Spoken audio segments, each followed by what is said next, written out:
우리는 지난 시간까지 요한계시록 13장을 시작하면서 이제 요한계시록 12장의 마지막 장면이었던 그 용이 분노하여 그 여자의 남은 자손을 공격하기 위해 최후의 전투를 준비하고 있는 모습을 이제 공부하기 시작했습니다.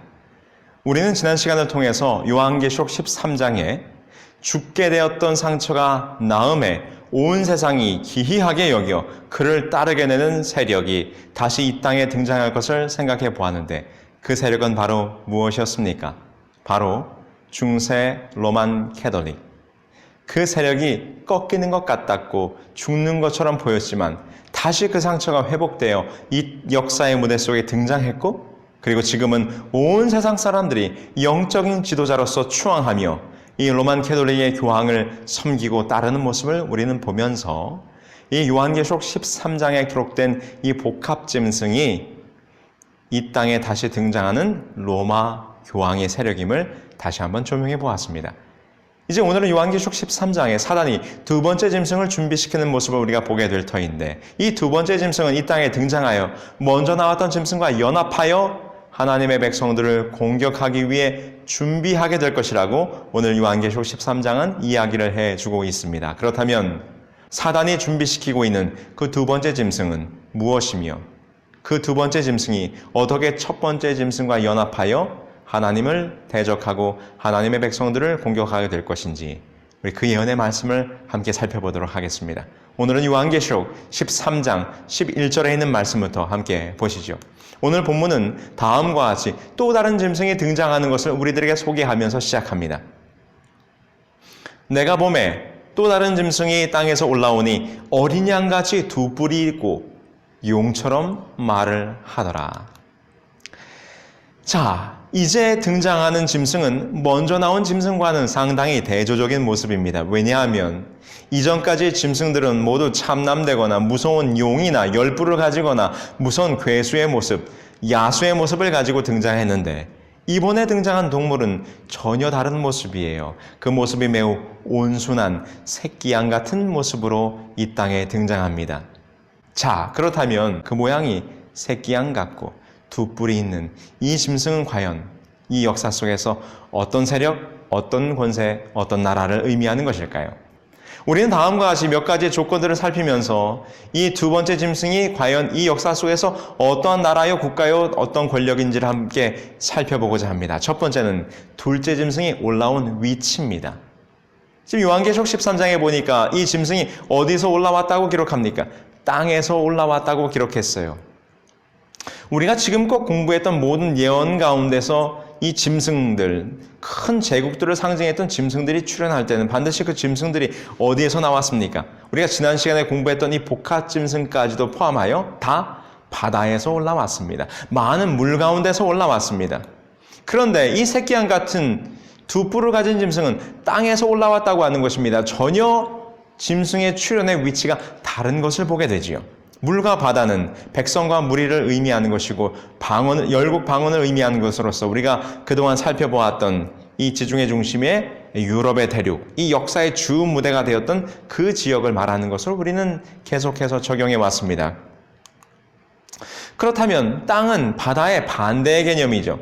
백성, 무리, 열국, 방언이 없는 황무지와 같은 곳, 다시 말해서 이전까지 이 역사의 무대가 전혀 되지 않았던 미개척지의 미지의 땅인 것을 우리는 보게 되는 것입니다. 그렇다면 이곳이 어디일까요? 네, 우리는 쉽사리 유럽 중심의 역사가 흘러나오다가 이 역사의 무대가 확장되게 되는데 기존의 세상에서부터 전혀 알지 못했던 미지의 땅이 발견되고 또 그곳에서부터 새로운 역사가 시작되는 것을 우리는 보게 됩니다. 그것이 어디입니까? 아메리카 대륙이죠. 그래서 이 바다는 인간들이 군집하며 아우성치며 살아가는 세상으로 상징되고 있는데 땅은 바다와 상대적인 개념으로 사람이 많이 살고 있지 않던 미개척지 이 아메리카 신대륙에 적용하는 것이 적절한 적용이라고 우리는 생각하는 것입니다. 자, 그렇다면 여기에서 어떻게 나라가 등장했을까요? 유럽에서 종교와 정치의 자유를 찾아 102명의 청교도들이 메이플라워호를 타고 영국을 떠나서 1620년 12월 26일 매사추세츠주 프리머스라고 하는 곳에 첫 발을 내디디게 된 것이 이 미국 건국의 시초가 됩니다. 위에서 본 대로 바다에서 나온 용의 대리자의 1260년간의 활동이 거의 끝나가는 무렵 유럽에서 이민 온 개신교도들에 의하여 미 대륙의 유일한 독립국가가 성립되게 되는데 그것이 바로 미국이죠. 1776년 7월 4일에 건국되게 되는 것입니다. 여기 보면 그 땅에서 새끼양 같은 짐승이 올라온다라고 지금 요한은 기록하고 있어요. 이 올라온다라는 말은 글자 그대로 식물이 자라나거나 움터 올라오는 것을 의미하는 것입니다. 그런데 여기 미국의 건국에 대하여 말하고 있는 저명한 역사가들의 이야기를 한번 보실까요? 빈터에서 일어난 이 나라의 신비라고 말하고 또한 우리는 소리 없는 종자와 같이 자라나서 큰 나라가 되었다라고 지금 기록하고 있습니다.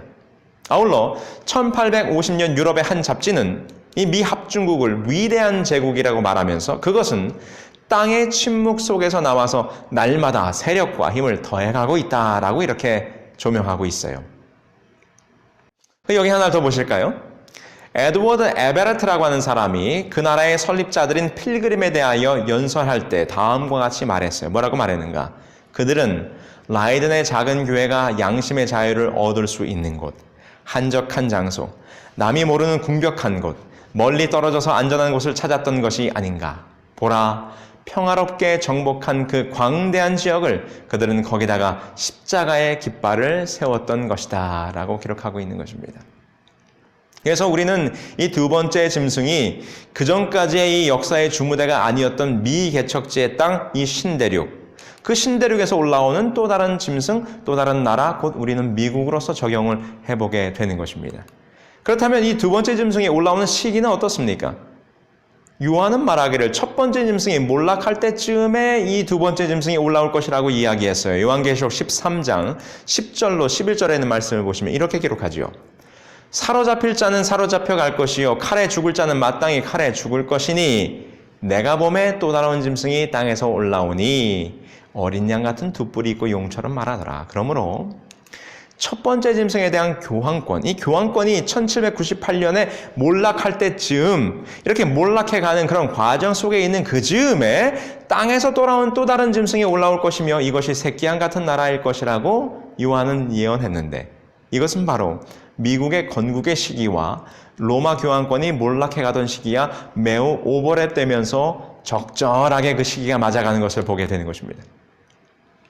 이 요한 웨슬레가 이 요한계시록 13장을 다음과 같이 해석하면서 미국이 건국되기 16년 전에 곧 1760년에 다음과 같이 그가 기록했는데 뭐라고 얘기했는가? 그가 아직 이르지 아니했지만 그러나 올 날이 결코 멀지 않았다. 왜냐하면 그는 첫째 짐승의 권세를 누리는 42달의 기간이 끝나는 시기에 나타날 것이기 때문이다 라고 말하면서 감리교회의 창시자였던 요한 웨슬레는 정확히 미국이 아직 역사 속에 등장하기 전에 이 두 번째 짐승이 곧 첫 번째 짐승의 몰락과 함께 등장하게 될 것이다 라고 하는 것을 정확히 예언하고 있는데 참으로 놀랍게도 이렇게 예언한 뒤 16년 만에 미국이라고 하는 나라가 이 역사 속에 등장하게 되는 것이죠. 그렇다면 이 두 번째 짐승의 성격을 한번 보시자고요. 이 짐승은 첫 번째 두 뿔을 가지고 있었어요. 두 뿔은 무엇을 의미합니까? 두 뿔은 왕권, 어떤 세력, 힘을 상징하는 것이죠. 이 두 뿔은 미국의 건국 정신이며 힘의 상징인 두 가지 권리 개념을 뜻하는 것으로 우리는 해석할 수 있어요. 미국이란 나라는 종교 자유를 찾아 개신교 정신을 가지고 이 신대륙으로 온 나라예요. 그러므로 이 미국의 선구자들은 두 가지의 권세를 대적했습니다. 첫 번째, 왕이 없는 국가를 세우자. 이것은 바로 민주 권리의 개념이죠. 그래서 그 헌법에 보면 이렇게 말하지 않습니까? 국가란 국민에게 속한 것이며 국민의 손에 의하여 또한 국민을 위하여 있는 것이다. 그러므로 왕이 없는 민주국가, 바로 민주 권리의 개념을 가지고 이 나라는 등장하게 되었어요. 두 번째, 무엇을 찾아왔다고요? 종교 자유를 찾아왔지요. 그러므로 교황이 없는 국가를 이 미국은 표방합니다. 종교 자유의 권리 개념이 역시 이 미국을 건국하는 두 가지의 큰 이념 가운데 하나가 된 것입니다. 그래서 의회는 어떤 종교를 세우기 위한 법을 제정하거나 자유로운 종교 활동을 금지하는 법을 만들 수 없다라고 헌법에 명시하고 있는 것이죠. 그래서 이 두 뿔을 가졌다라고 하는 것은 미국의 건국 정신, 두 가지의 큰 권리 개념을 의미하는 것인데, 민주 권리 개념과 하나는 종교 자유의 권리 개념. 이는 왕이 없는 민주국가요, 교황이 없는 종교 자유의 국가. 이 두 가지의 정신과 권리를 가지고 이 땅에 등장한 세력, 나라인 것을 우리들에게 보여줄 때 이것은 미국의 두 가지 건국 정신과 매우 잘 맞아 떨어진다고 볼 수 있는 것입니다. 그런데 이 짐승의 모양이 어떻다 그랬습니까? 새끼양 같은 나라라 그랬어요. 이 양은 성경에서 누구를 상징합니까? 예수 그리스도, 특별히 어린 양, 새끼양은 예수 그리스도를 상징하죠. 그러므로 이 두 번째 짐승의 성격의 또 다른 특징은 청교도 정신, 기독교 정신을 바탕으로 이 나라가 세워졌다는 것입니다. 기독교의 정신을 가지고 이 나라가 이 땅에 등장할 것을 우리는 새끼양 같은 모습 속에서 발견하게 되는 것이죠. 요한계시록 13장의 예언을 통해서 볼 때 그 출현의 시기와 출현의 장소와 그 두 뿔의 정신을 통해서 볼 때 이 요한계시록 13장의 두 번째 짐승은 18세기에 등장한 미국이라고 우리는 적용하는 것이 매우 합당함을 우리는 보게 되는 것입니다. 자, 그런데 어떻게 되었습니까? 요한이 바라보니 처음에는 새끼양같이 이 짐승이 등장했는데 나중에는 어떻게 되더라고요? 용처럼 말하더라. 이제 용처럼 말하게 된다는 의미는 사단의 대리자가 될 것을 지금 요한은 예언하고 있는 것입니다. 그러므로 오늘 우리는 이 예언을 통해서 볼 때 이 미국이 점점 용의 모습을 닮아가는 것을 우리는 보게 될 것입니다. 그러면서 이 두 번째 짐승이 첫 번째 짐승, 곧 사단의 대리자로 등장했던 복합 짐승과 함께 연합하여 용을 지지하는 세력으로 이 땅에 등장하게 될 것을 요한은 우리들에게 보여주고 있습니다. 자, 그렇다면 이제 요한의 예언을 살피면서 어떻게 이 두 세력, 먼저 나왔던 짐승과 두 번째 짐승이 연합하여 용처럼 말하면서 용을 도와 이 땅에 우상을 세우게 될 것인가 함께 보십시다. 자, 개신교의 나라 미국이 어떻게 먼저 나왔던 짐승, 이 교황권과 손을 잡게 될 것인가? 사실 이것은 미국이라고 하는 나라의 건국과 그 시대적 배경을 본다면 우리는 도무지 이해할 수 없는 거예요. 왜냐하면 로마 교황권을 피하여 이 신대륙에서 종교 자유의 나라로 시작한 나라가 미국이기 때문이죠. 그런데 이 개신교국가 미국이 어떻게 로마 교황 천주교와 결탁하여 동맹을 이룰 수 있을까? 역사를 통해서 우리는 볼 때 이 미국과 로마 교황권이 결탁하여 점점 그 세력을 협력해가는 모습을 우리는 보게 됩니다. 첫 번째, 우리 한번 이 사건을 보실까요? 1982년 바티칸에서 미국의 대통령 레이건과 교황 요한 바오로 2세가 비밀리에 만났습니다. 사실 이것은 아주 극비리에 행해진 일이기 때문에 그 뒤에 10년 이상 그 비밀이 유지되었어요. 그러나 1992년 2월 24일자 타임 잡지에 이 두 사람이 만났던 기사가 상세하게 보도되면서 이것은 온 세상에 알려졌습니다. 그 표지의 제목은 거룩한 동맹, Holy Alliance라고 하는 제목으로 이 타임즈에 이 특별 기사가 실렸어요. 이러한 사실은 이후 미국의 칼 번스타인 기자와 이탈리아의 마르코 폴리티 기자가 공동 집필한 교황의 전기, 교황 요한 바오로 2세 성화와 우리 시대에 숨겨진 역사라는 책에서 자세하게 다루게 됐는데 아주 매우 흥미로운 이야기가 있습니다.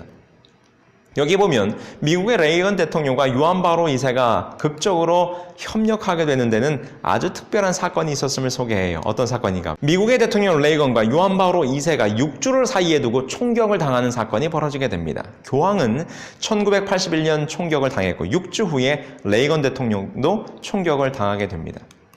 세 개의 이목이 두 사람에게 집중되었고 그 뒤로부터 두 사람은 친분을 갖게 되었다고 이 책에서는 소개하고 있어요. 그리고는 1982년에 이 두 사람이 극비리에 만나게 되지요. 1992년 2월 24일자 타임즈에 다음과 같이 이 내용을 소개합니다. 레이건과 요한 바오로 2세는 그들의 첫 번째 만남에서 좀 특별한 이야기를 나누었다. 1981년 6주의 간격을 두고 발생한 암살 음모에서 살아났다는 이야기였다. 그리고 둘 다 하나님께서 그 두 사람을 통해서 이루시고자 하는 어떤 특별한 사명이 있기 때문에 구원해 주셨다라고 믿었다. 그리고 그들은 그렇게 살아난 것을 기적적인 사실로 받아들였다. 그래서 이 6주를 사이에 두고 두 사람이 저격을 당하게 된 사건으로 말미암아 이 미국 대통령과 요한 바오로 2세가 매우 가까워졌어요. 근데 이 사건으로 말미암아 이제 이 역사의 큰 틀이 바뀌게 됩니다. 어떻게 되었습니까?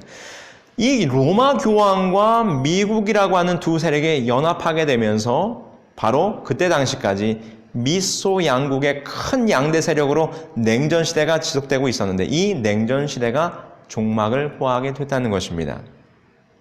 교황의 모국인 폴란드로부터 시작하여 공산권이 무너지면서 결국 공산주의의 종주국이었던 소련도 붕괴하게 되죠. 공산국가들이 무너지면서 로마 교회는 공산권 치하에 있던 수백만의 가톨릭 신자를 얻게 되었고 미국은 이제 더 이상 이 세상에서 미국의 권세에 대항할 만한 그 어떤 존재, 그 어떤 권세도 남아있지 않게 됐어요. 세계 유일의 강대국이 되어 소련이 없는 세계를 마음대로 뒤흔들 수 있는 여건이 조성되게 된 것이죠.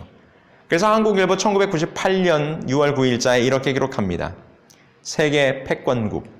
미국은 냉전 종식과 함께 과거 로마 제국이나 몽고, 대영 제국도 이루지 못했던 거대한 세계 제국을 구축했다라고 이렇게 기록하고 있는 것이죠. 그러면서 1984년에 드디어 교황과 미국은 정식 수교를 맺으면서 그해 3월에 첫 대사로서 윌리엄 A. 윌슨이 교황청으로 받아들여지게 된 것이죠. 자, 이제 명실공히 이 세상에서 이 미국과 교황권의 세력에 대적할 만한 세력은 존재하지 않는 것입니다. 그래서 그 뒤로부터 이 미국은 세계 초강대국으로서 이 역사 속에 군림하고 있는데 여러 학자들이 다음과 같이 말하지 않습니까? 미국의 힘을 하버드 대학교 케네디 스쿨의 조세프 나이 대학원장은 말하기를 소프트 파워라고 규정했으며 수년 전 당시 프랑스의 위베르 베드로 외무장관은 역사상 여타 제국들의 능력을 훨씬 능가하는 이러한 미국의 패권력을 가리켜 미국은 슈퍼파워 수준을 넘어서 이미 하이퍼파워라고 일컫게 된 것입니다. 여기 제수잇 출신이었던 말라카이 마틴이라고 하는 교수는 그의 책에서 다음과 같이 묘사했어요. 이 세상에는 세 개의 슈퍼파워가 존재한다. 그것은 교황, 미국의 자본주의, 그리고 공산주의다. 그런데 공산주의는 이미 몰락하였고 이제 곧 교황의 권세가 세계를 지배하는 슈퍼파워로 다시 등장하게 될 것이다. 라고 이렇게 예언하고 있는데 이것이 바로 요한계시록 13장에 기록하고 있는 이 두 번째 짐승이 먼저 나온 짐승을 도와서 용처럼 말하면서 두 짐승이 연합하게 될 것에 대한 예언 성취를 지금 같이 말하고 있는 것입니다. 여기 한번 보세요. 요한계시록 13장 12절입니다. 그가 먼저 나온 짐승의 모든 권세를 그 앞에서 행하고 땅과 땅에 사는 자들을 처음 짐승에게 경배하게 하니 곧 죽게 되었던 상처가 나은 자니라. 이 두 번째 짐승이 말입니다. 첫 번째 짐승의 권세를 받아서 모든 백성들로 하여금 그 첫 번째 짐승에게 경배토록 하는 일을 벌인다는 것입니다. 그 첫 번째 짐승이 곧 무엇이라고요?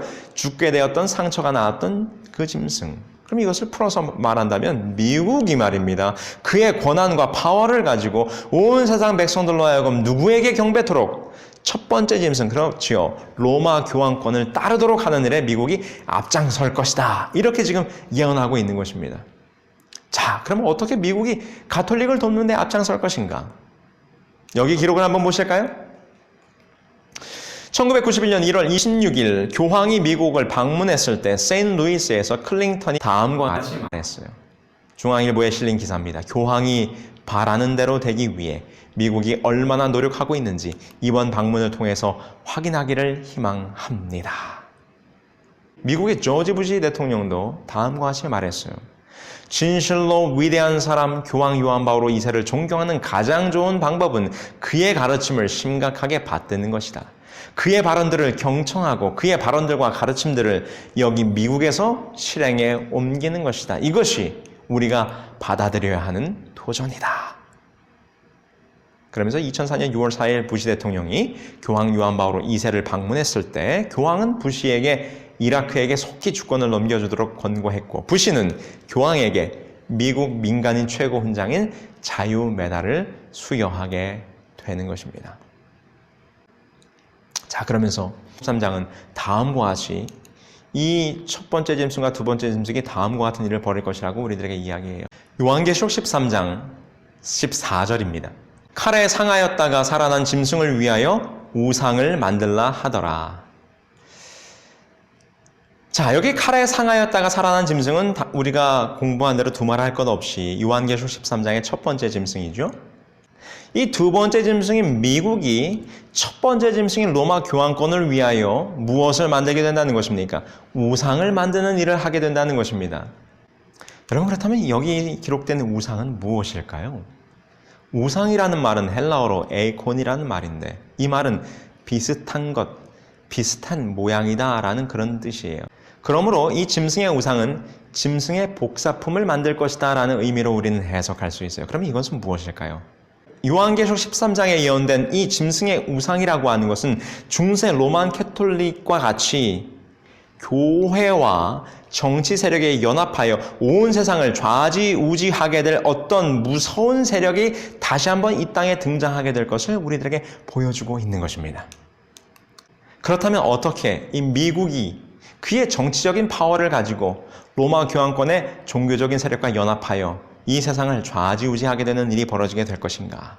우리 한번 그 진행 상황을 한번 살펴보도록 하겠습니다. 바로 교권과 정권이 서로 악수하여 결탁되어 가는 과정이 지금 미국에서 벌어지고 있다는 것입니다.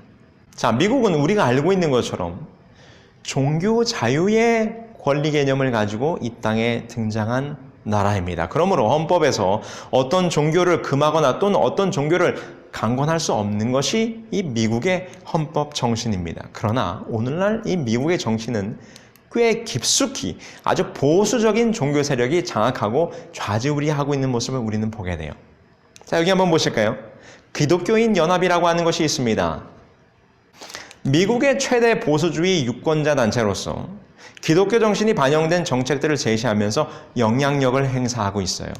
심지어 군단위 선거에서부터 대통령 선거까지 각 선거마다 유권자 교육을 통해서 기독교적 가치를 공유하는 미국 국민의 정치적 참여를 유도하는 단체입니다. 그러므로 이 정부 정책에 막강한 영향력을 행사하고 있는데 1989년 팻 로버슨 목사가 $100의 자금으로 시작한 이 단체는 랄프 리드라고 하는 사무총장의 리더십 아래 창설 5년 만에 $2,000만 예산과 150만 명의 회원을 확보한 미국 최대 규모의 보수주의 유권단체가 됐습니다.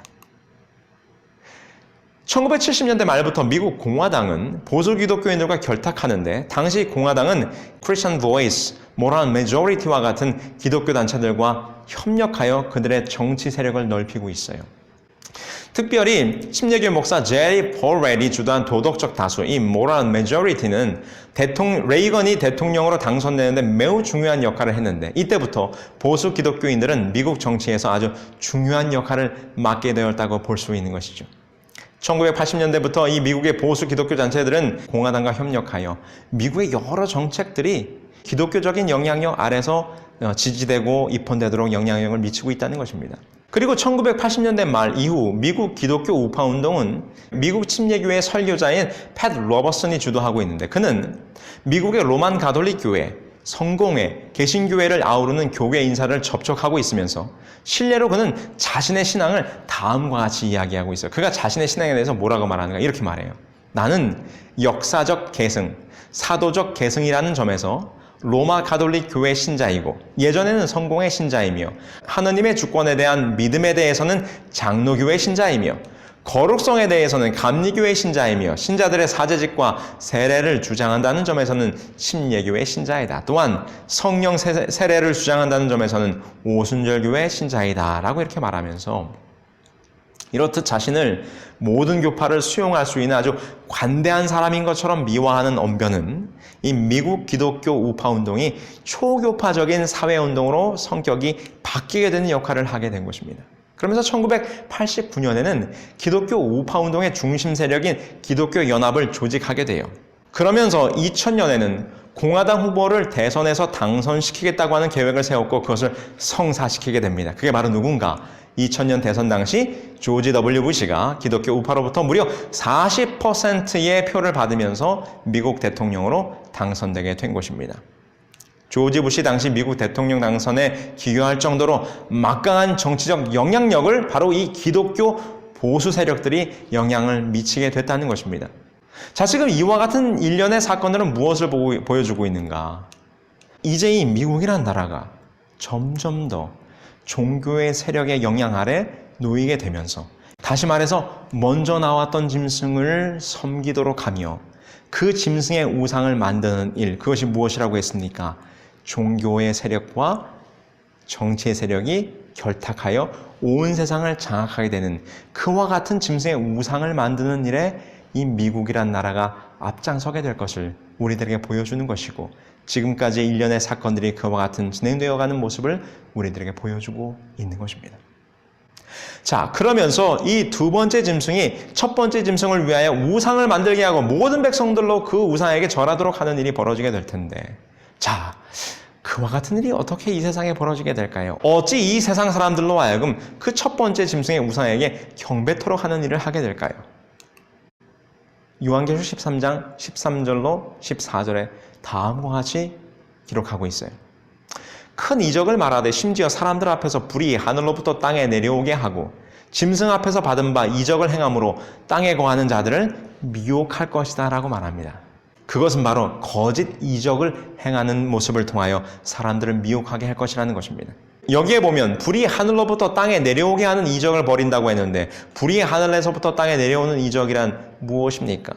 아벨의 제단에, 엘리야의 제단에 하나님께서 불을 내리셨습니다. 그런데 이 불을 억지로 내려오게 하는 사단의 속임수를 이 땅에서 마지막 때에 보게 될 것이라는 것입니다. 이것은 마치 거짓 하나님, 거짓 선지자, 거짓 예수들이 등장하여 거짓 불이 하늘에서 내려올 때 온 백성들이 거기에 미혹되어 그 짐승을 따르게 될 것이라고 하는 것을 우리들에게 보여주고 있는 것입니다. 성경에서 불은 성령을 상징합니다. 그러므로 지금 이 짐승이 거짓 이적을 통하여 하늘에서 불이 내려오게 한다는 것은 거짓 성령, 다시 말해서 거짓 신, 강신술이 이 시대에 만연하게 될 것이고, 이 강신술과 같은 거짓 이적을 통하여 온 백성 사람들이 종교와 사회와 문화를 초월하여 이 거짓 우상을 믿도록 만드는 도구로서 이 강신술과 거짓 이적이 사용될 것이라고 하는 것이 지금 예언되고 있는 것입니다. 여러분, 카톨릭은 아주 오래전부터 이 피 흘리는 성모 마리아와 같은 여러 이적적인 이야기를 통하여 사람들을 미혹하고 있습니다. 심지어 이제는 개신교 내에도 거짓 성령운동, 강신술의 영향력이 미치고 있는 것입니다. 여기 기록을 한번 보실까요? 강신술과 영통은 이 시대의 완벽한 속임수이다. 이와 같은 것이 받아들여지고 있는 주요한 이유는 이 나라에서 성경에 대한 무지가 증가하기 때문이다. 정통 그리스도교와 영통은 공존할 수 없다라고 말하고 있으면서, 이 미국 사회에, 미국 개신교 내에 이 거짓 강신술, 거짓 이적과 거짓 성령운동이 많이 침범하고 있음을 보게 되는 것입니다. 그래서 예수님께서 다음과 같이 경고하지 않으셨습니까? 마지막 때에 거짓 그리스도들과 거짓 선지자들이 일어나 표적과 기사를 보이어 할 수만 있으면 택하신 자들도 미혹하게 하리라. 바로 이때를 위한 예수 그리스도의 경고의 모습인 것입니다. 여러분, 이제 머릿속으로 한번 정리해 보세요.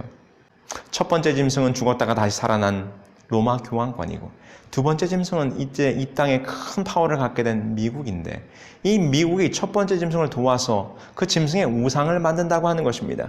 그 짐승의 우상이란 이미 중세 로만 캐톨릭이 중세의 역사 속에서 보여주었던 종교와 정치의 힘을 합쳐서 온 세계를 장악했던 짐승의 세력으로 등장했었는데, 바로 그의 우상을 만들어 오늘날 다시 한번 정치와 종교가 연합하여 로마 교황권을 서포트하면서 이 미국이라고 하는 나라가 그의 정치적인 파워를 가지고 이 세상 위에 다시 한번 군림하게 될 종교와 정치의 연합 세력이 등장하게 될 것인데, 사람들을 이제 그것으로 따르게 하기 위해서 심지어 어떤 일까지 벌이게 될 것인가? 이 마지막 시대에 거짓 선지자들과 거짓 그리스도들과 거짓 이적들이 일어나면서 바로 이 로마 교황권을 지지하는 그와 같은 무서운 일들이 이 땅에 벌어지게 될 것을 우리는 보게 되는 것입니다.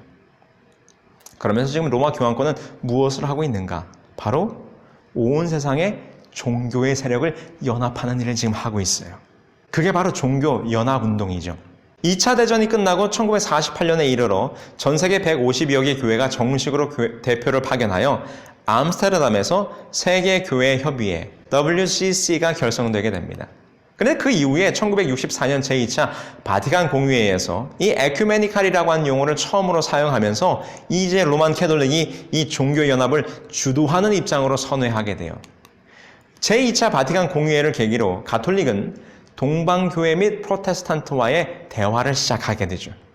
그리고는 1967년에는 러시아 정교회와 접촉을 가졌고 1979년에는 교황 요한 바오로 2세가 로마 카톨릭 정교회 합동위원회를 구성하게 됩니다.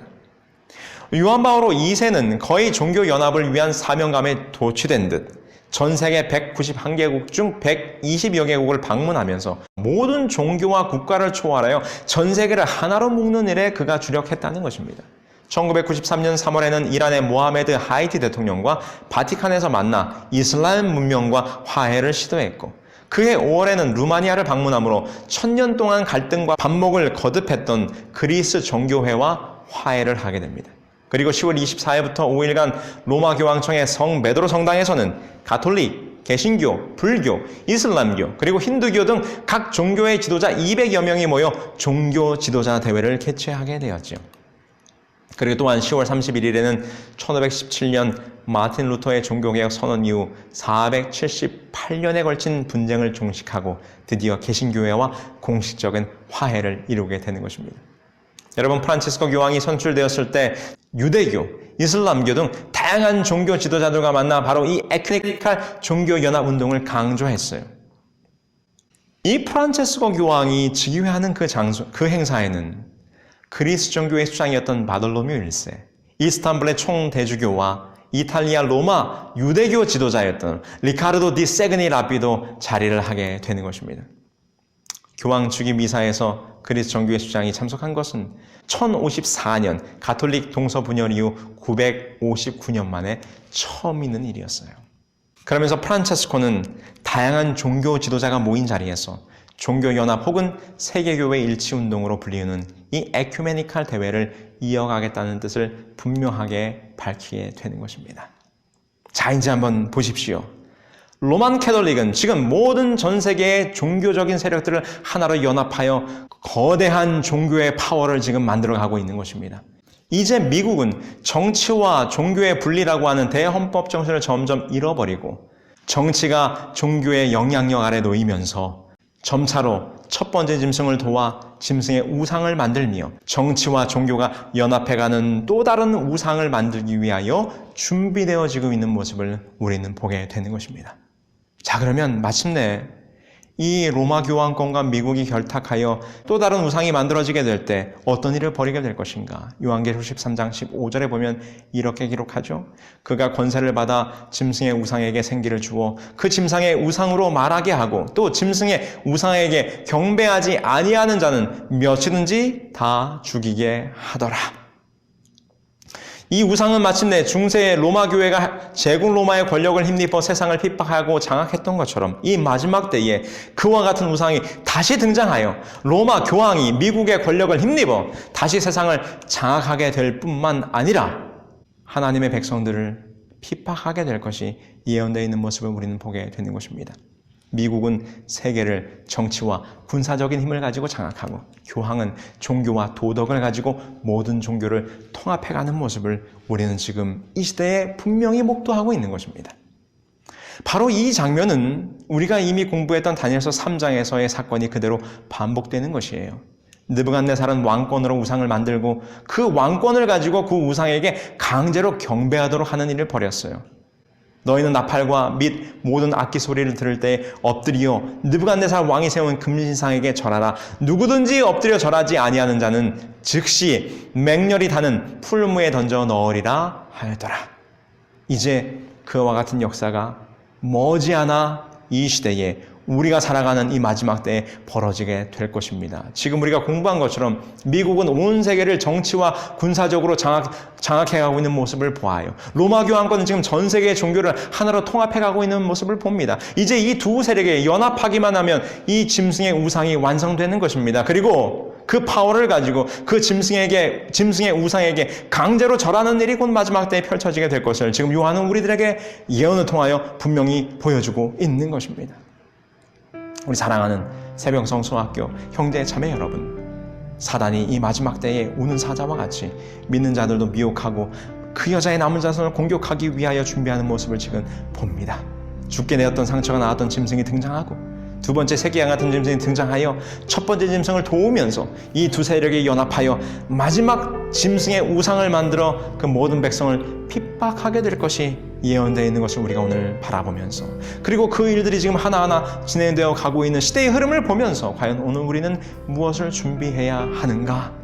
바로 다니엘서 3장에 기록했던 다니엘의 세 친구들처럼 어떠한 일이 있어도 하나님을 믿는 믿음과 참된 신앙에서 결코 떠나지 않는 강한 믿음과 말씀에 기초한 든든한 믿음을 우리들이 갖는 것이 오늘 우리가 준비해야 될 일인 것을 우리는 다시 한번 깨닫게 되는 것입니다.